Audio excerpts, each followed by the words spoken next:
Hello, my friends! Welcome back to my country farmhouse studio. I'm Arne, and today I have another magical sew and tell to share with you. So, before we get started, I probably should address what I'm wearing. Does that really say SEX? No, come on, get your minds out of the Sidewinder. It's all about the stash enhancing experience. And today I have a scrappy stash experience for you that I want to share. So, let's get started. We're going to start right here with my vintage Clothier & Company quilt that I've been working on. This is a mishmash of the Millie's dresses, haberdashery, and a little bit of my own creativity. I did border this up, and I put a little accent border on the bottom to kind of carry the letters to the bottom with that blue. I think this turned out really nice, and I really appreciate all of the suggestions that people had made for this quilt, for the shoes and the purses and gloves and parasols. I mean, I had lots of different suggestions, but being I'm on a time crunch to get quilts finished up for the quilt show, I thought it best to just wrap this one up. But this has been a really fun quilt to play with, and it has given me so many more ideas for quilts to come. So this is the Clothier & Company, and it's ready to be quilted. I just need to find a back and a pattern, but I will keep you up to date on that when it is quilted. Next up, we have my feed sack quilt, as this was called. This was found in a magazine sent by a subscriber, this pattern. And what I had done was took a vintage charm pack and made this design in the middle with a charm pack, and then the white with the red background was a fabric that somebody may have sent to me. I'm not really sure, but it fit this pattern nicely.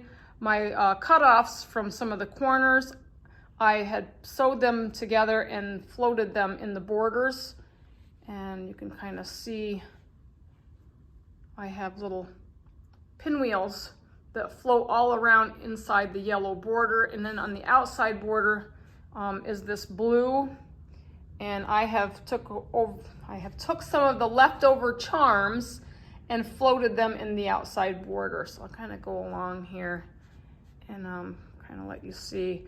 And it has a tiny little, I think it's a 1.5-inch border that I had put around to frame it out, and then I did the grunge yellow, and then I did this wonderful blue, and you can kind of see the pattern on this blue. The pattern is these beautiful flowers, and the back that I had chose for this is really pretty, and I'll flip this over and I'll let you see the back. So just want to get you the general design. This was a really fun quilt. I made this quilt top before I got out here to my sewing studio because we weren't quite ready yet. So I made this in the house, and I think this took me about 3 days total to put this together. I was really obsessed, but it went together very simply, very fast, and it was just so fun to make. So I'll flip over the back and let you see the quilting. So this is the back of the quilt, and you can see that this is a batik, and it really shows this wonderful flower design on the back. I just love it. Sheet Sew Creative carries this fabric. This is a 108, and I just thought it was very fitting with my navy blue border on the front because I will be using the leftover fabric for a binding. I just love it. This quilt, a lot of you have probably seen if you've been following along on our channel here at Country Farmhouse Quilting. Jim and I had done a husband and wife quilt. This is my quilt. I did not have a pattern for this. I saw it in it was a catalog for a thread company, and I saw a picture of it, and I just wanted to make it. And somebody had sent me a whole bunch of batiks, and this is what it turned into. So this is a very simple design, pretty easy for me to figure out. The colorful blocks we did in a 6.5, and I just went from blues to, different various colors, of blues from dark to light. Same way with the greens and the tans, and I have a white background. I am totally not a fan of white, but I just love the simpleness of this design and this quilt and the colors. They just flow. This quilt needs to be quilted yet, and this one will go in the quilt show. It is pretty large. I don't have a measurement on hand, but I just want to give those of you that haven't seen this quilt an idea, you know, of what I've got going on and what's going to be going into the quilt show. This one is really exciting. I think it's a stunner, just because of the simplicity and the colors. It's just a really beautiful, beautiful quilt, and I just love it. By the way, I have some questions for you all out there. This quilt, I have no idea of what thread color to use for this or a pattern, but it could be wide open for any pattern because of the blocks and the simplicity of it. So your homework is to help me decide what kind of pattern I should put on this and what are your thread suggestions, because I really do want to enter this into the quilt show, and I would like the quilting to be just as stunning as the quilt. So, okay, so leave me a comment on this one. All right, are you ready for the stash enhancing experience? This is what I have going on with my stash of scrap fabric. That's a lot of S's. So what I have gotten, or how I got started, let's begin there. I don't want to get too ahead of myself. So I have these books, and I had this book, and now I have it again. This is a Moda All-Stars All in a Row, and this is a row by row quilt. This is a great way to use up little pieces, scraps. You can sew them together and make something so colorful. And this is what I've got going on so far out of my scrap bin. I have actually started a classroom in my studio here, a once a month classroom on doing the row by row. And my first class, I only had 2 people. My next class, I think I have a few more coming, so the idea is catching on. So what I did was just bring people in here, you know. I said, get some background fabric of your choice. I'm doing my background scrappy with what I got. Most people like to, you know, control their colors or control their background. I have a world of stash over there for scraps, and I have let people come in and just raid my stash fabric scraps and just create. So this is a great way to use them up if you have a lot, or if you have friends that have scraps and you want to play. This is a great way to put them together. Now, needless to say, this is not probably how these will go in order. I'm just doing a row by row, and when I get a bunch of them made, I'll figure out how I want to put them. But right now, I just put them up here, and I'll probably choose some fillers like this one here, the little squares, or something to put in between my rows.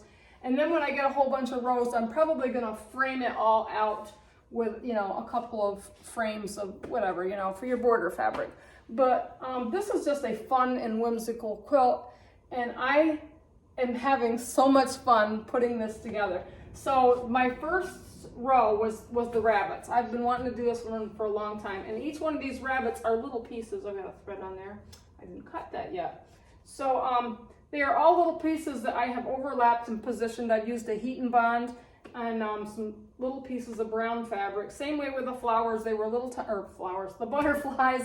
The butterflies were little squares, and I just traced the pattern onto some heat and bond and glued it onto my fabric, or ironed it onto my fabric, and then you iron it onto your background. It's very simple. These books have the patterns in them. They explain how to do everything, the directions. It's just really fun and easy. You take your time with it. It's not a race. It's just something that you can sew and put together and just use your creativity. I don't think about my colors really that I pull, except for the dog one. And this one is very sentimental to me, because after I finished this row, I think I almost cried, because it had the original pattern had 2 little Scotty dogs on each end. But you all know I had schnauzers, and I had my 2 schnauzers that passed last year, Quincy and Derby, and of course my precious little Tinker that I lost in my house fire. So I constantly think of ways to try to remember them, and I incorporate them in my quilts. And I don't ever want my dogs to be forgotten, because they were very well loved. So the first one here, I kind of made in some scrappy colors. I had this gray grunge, and then I took a lighter gray and made the feet. And this square here, I kind of cut it down so I could make like a light gray snout, and then the gray face, and then the light gray ear. And then of course the bow ties, I thought about their collars, and Quincy always had a blue collar, so I put a little blue bow tie on him. And Derby was mostly white. He was like a party colored gray, but if you looked at him, you'd think he was white. I mean, unless he got a haircut, then you could see all these little freckles on him. But I made him white, and then I made his mug that has these little gray plus signs or X's on it, and it just kind of gives his beard a little distinction for his block. And I chose a red bow tie because he always looked good in red and had a red collar.